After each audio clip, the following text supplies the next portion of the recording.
அனுதினமும் இயேசுவோடு என்கிற இந்த காலை தியானத்திற்கு உங்களை அன்போடு அழைக்கிறேன். ஆண்டவர் நம்மை அவருடைய பிள்ளையாக அழைத்து உலகமெங்கும் இந்த சுவிசேஷத்தை, நல்ல செய்தியை அறிவிக்கும்படி நம்மை தெரிந்தெடுத்திருக்கிறார். ஆனால் இன்றைக்கு தமிழ்நாட்டில் எதிர்ப்புகள் அதிகமாய் வந்து கொண்டே இருக்கிறது. தமிழ் கிறிஸ்தவம் இவ்வளவு எதிர்ப்புகளை இன்றைக்கு சந்திக்க ஆரம்பித்திருக்கிறது.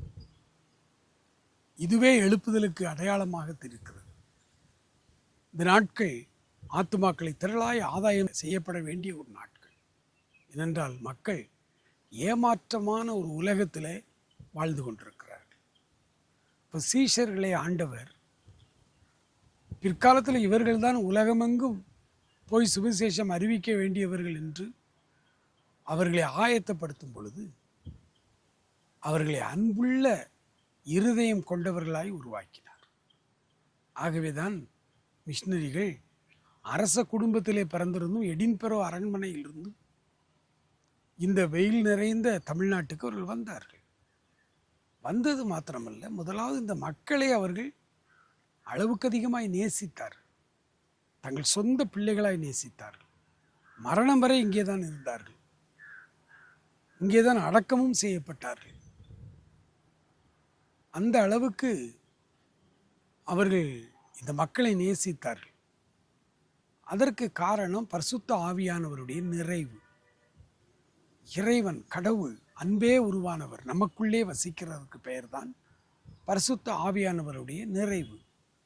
ஆண்டவர் நமக்குள்ளே வாசம் பண்ணுகிறார், ஆண்டவர் நமக்குள்ளே இருக்கிறார் என்றால் இந்த ஜனங்கள் மீது ஒரு மிகுந்த கரிசனையும் அன்பும் நமக்குள்ளே உண்டாகும். இதை சீஷர்களுக்குள்ளே கொண்டு வந்தார். அடுத்ததாக அவர்களை ஆத்தும ஆதாயம் செய்கிற பணியிலே அவர்களை பழக்குவிப்பதற்கு ஆண்டவர் செய்த அடுத்த காரியம், அவர்கள் முழுமையாய் அவரை சார்ந்திருக்க வேண்டும் என்று அவர் விரும்புகிறார்.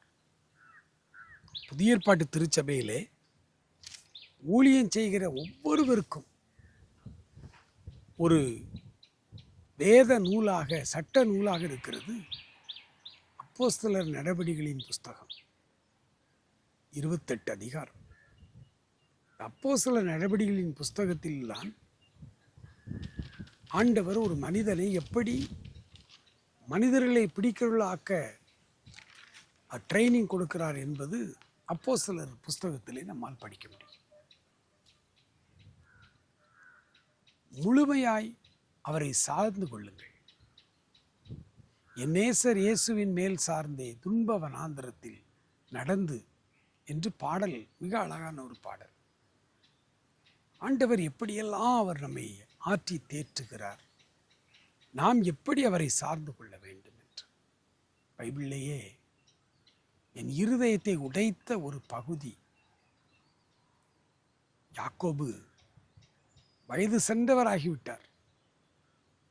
யோசேப்பு செத்துப்போனான் என்றே நினைத்து கொண்டிருக்கிறார். ஆனால் பல வருடங்களுக்கு பிறகு அவருக்கு செய்தி வருது, யோசேப்பு சாகவில்லை, இன்னும் உயிரோடு இருக்கிறார் என்று. அதிர்ச்சி அடைந்தார்.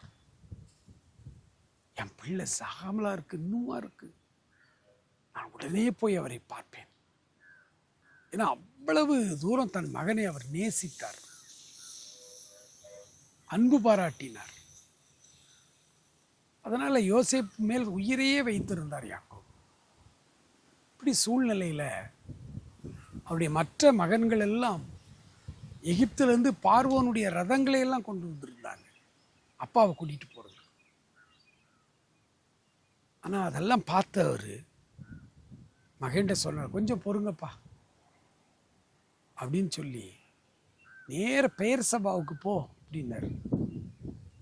பெயர் சபா எகிப்துக்கெல்லாம் போகணும் மகனை பார்க்க.